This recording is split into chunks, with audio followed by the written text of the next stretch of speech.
Otkrio kako gleda na svoje učešće, nedavno izbačeni učesnik reality Elite 9, poznati frizer Ilija Pečenica, otvorio je dušu za portal i bez zadrške sumirao svoje učešće, ali i prokomentarisao najaktualnije dešavanje u Beloj kući.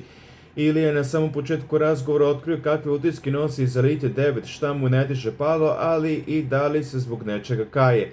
Što se tiče učešća iz samog projekta, sve pohvale zaista za produkciju, veliku šeficu, a imali smo sve moguće uslove od lekarske nege kada se razbolimo do raznih ostalih stvari. Zaista sve pohvale. Sebi zameram neaktivaciju za crnim stolom, trebalo je tu da budem aktivniji, hteo sam kada su me voditelji podizali, zaista sam rekao šta mislim, ali kada krenu da skaču svi u glas njih 10 na jednu temu, zaista nisam mogu da se borim sa toliko ostrašćenim ljudima koji više lupetiju nego što kažu koncizno i konkretno mišljenje na određene teme.